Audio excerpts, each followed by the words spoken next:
నేటి ఈ కార్యక్రమానికి ఇచ్చేసిన రాష్ట్ర గోపాధ్యక్షులు సాయన్ గారు మరియు వారి కార్యవర్గానికి, నా ప్రియమైన విద్యార్థులు, ఈరోజు కష్టపడి చదివి చాలా సంవత్సరాలు మీ తల్లిదండ్రులు బాధపెట్టి మీరు బాధపడుతూ సంతోషాలు, సినిమాలు, ఉషాలు, ఆటలు, పాటలు ఏమీ లేకుండా 4 గోడల మధ్యలో చదువుకొని ఈరోజు ఉద్యోగాలు సాధించిన నా చెల్లెలకి, నా తమ్ముళ్ళకి పేరు పేరున ప్రత్యేక అభినందనలు.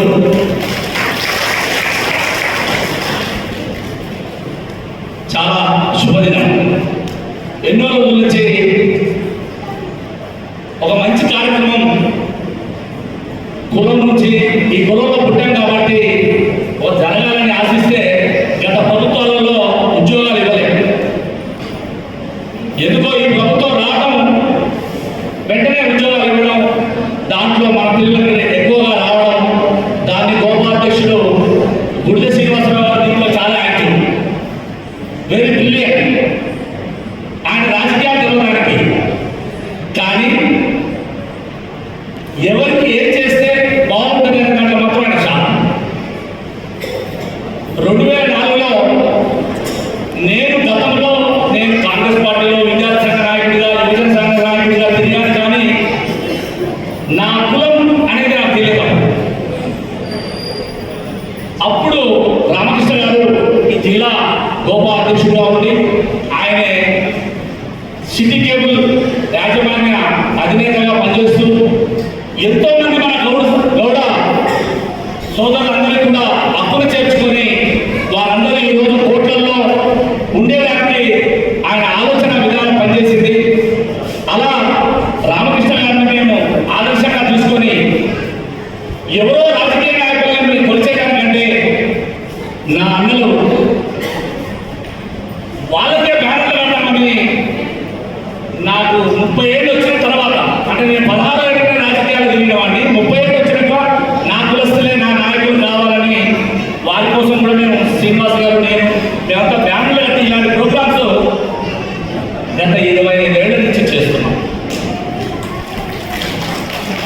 ఇది ఆషామాష విషయం కాదు. ఈ సమయాన్ని మేము ఏ రియల్ ఎస్టేట్ మీద పెట్టినా, ఈ సమయాన్ని మేము వేరే మ్యారేజ్ బ్యూరో మీద పెట్టినా డబ్బులు సంపాదించుకుంటున్నారు. ఈరోజు సమాజంలో అన్న తమ్ముడు లేడు, అన్న చెల్లెలు లేరు, ప్రతిదీ వ్యాపారమైన ఈ సంభావనలలో ఇంకా కులం కోసం మనం చైతన్యమయ్యాం. మన తోటి వాళ్ళు చైతన్యం కావాలి. ఇంకా గ్రామాలలో అన్నగారు, నేను గాల్లో నేను పుట్టిన ఊరు గాల, ఆ గాల్లో ఒకప్పుడు గ్లాండ గౌడ్ల నుంచే వచ్చిన ఆ పేరు. ఆనాటి నాయకులంతా కూడా గౌడ్లే, కానీ ఈరోజు అక్కడ ఎస్టీలు డామినేట్ చేస్తారు. భార్య భర్తలకి గవర్నమెంట్ చట్టం ప్రకారం, జీవన ప్రకారం వాళ్ళకే ఉద్యోగాలు వస్తుంటే, వాళ్ళు కారణం చూస్తుంటే మన బిడ్డలు కోసి కళ్ళు తీస్తున్నారు. నేను అట్లా వెళ్తూ ఈ కులంలోకి నేను నాయకుడిని, ఈ కులంలో నేను పుట్టాను, నా వాళ్ళు ఎందుకు రావట్లేదంటే భారతదేశంలో ఉన్న కుట్ర అది బీసీలు. ఆ బీసీల్లో గౌరవం ఉండటం మనకు దురదృష్టం. 55% ఉన్న రిజర్వేషన్ మనకి ఇవ్వాల్సిన మనకి ఏదో ఆ దయవల్ల కాశీరామ్, అంబేద్కర్ వీళ్ళ దయవల్ల పీపీ సింగ్ 27% ఇవ్వడం వల్ల ఆ మాత్రం బీసీలు ఉద్యోగాలు. ఇలాంటి దుస్థితి నుండి చైతన్యం రావాలి. మన పిల్లలు ఓన్లీ కళ్ళు చెట్లు ఎక్కడము, ఏమంటారు వేషధారణలో అవమానాలు పాలు కావద్దు. మన వాళ్ళు కూడా కాలంలో తిరగాలి, మన వాళ్ళు కూడా ఉద్యోగాలు చేయాలనే సంకల్పంతో మా ఒక్కరికి ఉద్యోగం రావడం కాదు, మేము ఒక్కరే తెల్లగా ఉండటం కాదు, మన వాళ్ళందరూ తెల్లగా ఉండాలనే ఒక ఆశయంతో రామకృష్ణ గారు, శ్రీనివాసరావు గారు, నేను పనిచేశాను. కానీ ఎన్నో అవమానాలు కూడా రాజకీయ పార్టీలో అనుభవిస్తున్నాం, గౌడ సంఘాలలో కూడా మేము అనుభవించాల్సిన దుస్థితి వచ్చింది. అంటే మంచి ఎక్కడ తాపెడితే అక్కడ వెనుక లాగే వాళ్ళు ఈ సమాజంలో ఉంటూనే ఉంటారు. కాబట్టి యువతకు నేను చెప్పేది ఏంటంటే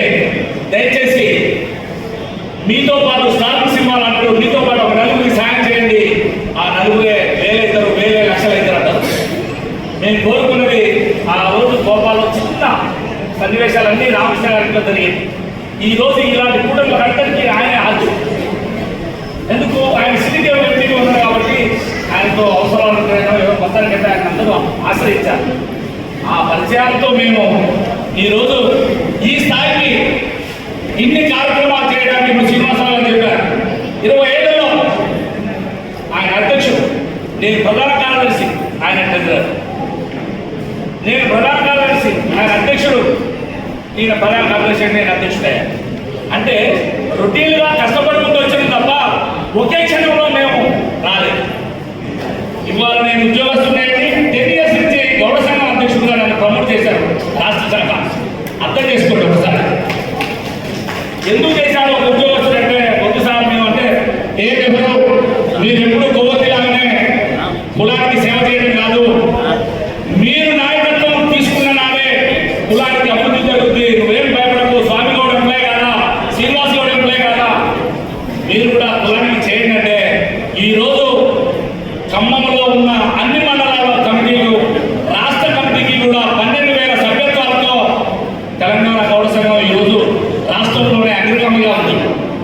అది ఎవరు ఒక్కటిగా ఆనాటి మా స్నేహబృందాలంతా కూడా గోపాలో పనిచేసిన వాళ్ళే గౌడ సంఘంగా మారి మేము తయారు చేసిన ఎంతో మంది మొక్కలు ప్రతి గ్రామాలలో పనిచేసి ఈరోజు వృక్షాలుగా అన్ని మండలాలలో గౌడ్స్ అంటే ఏ మీటింగ్ జరిగినా కూడా మన వాళ్ళని పిలిచే స్థితికి గౌడ సంఘాన్ని గోపాలను తీసుకెళ్ళాం. కాబట్టి ఇప్పుడే ప్రధాన కార్యదర్శి గారు ఒక మంచి మాట అన్నారు. నా హార్ట్ టచ్ అయింది. నేను ఏ కుటుంబం నుంచి వచ్చినా, నేను ఎక్కడి నుంచి వచ్చినా మర్చిపోతాను అంబేద్కర్. నువ్వు ఎదిగాక బ్యాక్ టు సొసైటీ అన్నాడు. ఎంతమంది మనం బ్యాక్ టు సొసైటీగా ఆలోచిస్తున్నాం. మనం తెల్లబాటలు ఉండి బంగారు గొలుసులు ఉండి కోర్టు ఉండగానే సరిపోయింది అనుకుంటున్నాం. కానీ నీ వాడు అడవిలో తాళ్ళెక్కుతూ బాధలు పడుతున్నాడు. నీ బిడ్డ ఉద్యోగాలు లేక ఏడుస్తున్నారు. ఎడ్యుకేట్ చేయడమే ఇవాళ గోపా ప్రధాన అంశం. గోపా అంటే గౌడ్స్ వేరు, గ్రామాల్లో ఉండేది. గోపానికి పెట్టడానికి కారణం అఫీషియల్స్. ఆర్టీఓ గారు వచ్చారు, అన్నగారు డాక్టరేట్ చేశారు, పిహెచ్డి ప్రొఫెసర్. ఇలా మేధావులు అందరూ కూడా సమాజంలోకి వెళ్ళి చెప్పడానికే వచ్చారు. వాళ్ళ అన్నయ్య పిల్లలు, మనవాళ్ళు, అందరూ రెస్ట్ తీసుకోవాల్సిన టైం. ఆయన ఎందుకు వచ్చాడు ఇంత దూరం? 4 గంటల జర్నీ. ఆర్టీఓ గారు ఎందుకు వచ్చారు? ఆ సోదరుడు ఎందుకు వచ్చారు? మన కులంలో పుట్టిన కులాన్ని చైతన్యం చేసుకోవాలి. కాబట్టి నా రిక్వెస్ట్ ఏంటంటే, పేద పిల్లలు చదవాలంటే ఇవాళ హైదరాబాద్లో అంత పెద్ద హాస్టల్, మహానుభావులు 109 సంవత్సరాల క్రితమే గౌడ సంఘం ఏర్పరచుకొని గౌడ హాస్టల్ ఉంటే ఇవాళ అదే చెప్పబోయా ఇలా ఆర్టీఓ తయారయ్యారు. మాతో గతంలో ఐఏఎస్లు మేము కూర్చునే వాళ్ళం గోపా మీటింగ్స్లో. ఐఏఎస్తో కూర్చునే స్థితి మనకు వస్తుందా? మన ఊళ్ళో అందరి ద్రాక్ష అంత దూరం ఉంటాడు ఐఏఎస్. కానీ కులం అనేసరికి నేను ఎంతోమంది ఐఏఎస్తో దగ్గర కూర్చోగలిగాను. క్రాంతి రాణా టాటాని ఇక్కడ ఎస్పీగా చేశాడు.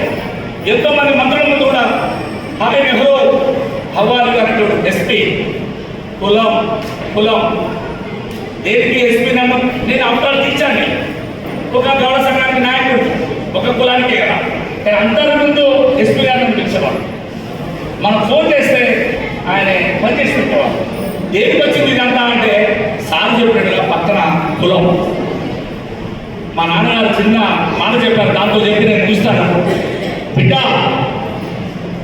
ఏ బంతులో వెళ్ళినా వడ్డించేవాడు మన వాడు ఉంటే నీకు అన్నం పుష్కలంగా దొరుకుతాడు. వడ్డించే వాళ్ళు బ్రాహ్మణులు, రెడ్లు, కమ్మలు, వెలమలు వాళ్ళుంటే నీకు అన్నం ఎవరు పెడతారు? నీకు అన్నం పెట్టాలంటే నీ కులస్తులు, నీ సాటి కులస్తులతో ప్రేమగా ఉంటే వాళ్ళలో ఉండే ఐక్యతతో నీకు రాజ్యాధికారం వస్తుంది తప్ప నేను ఒక్కడనే సాధించాలంటే నువ్వు పైకి పోతుంటే లాగిటో లేకపోతావు. కాబట్టి అన్నిట భావించగా గోపాని ఈనాటి సన్మాన వేదికలో ఉద్యోగాలు సాధించిన యువత అందరికీ నేను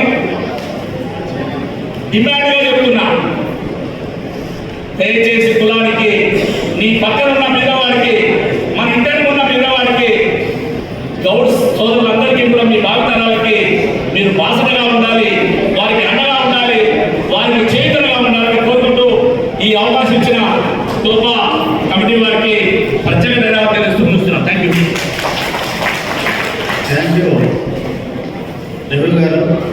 మీ యొక్క చక్కటి సందేశంతో ఎంతో ఉత్తేజాన్ని నింపారు.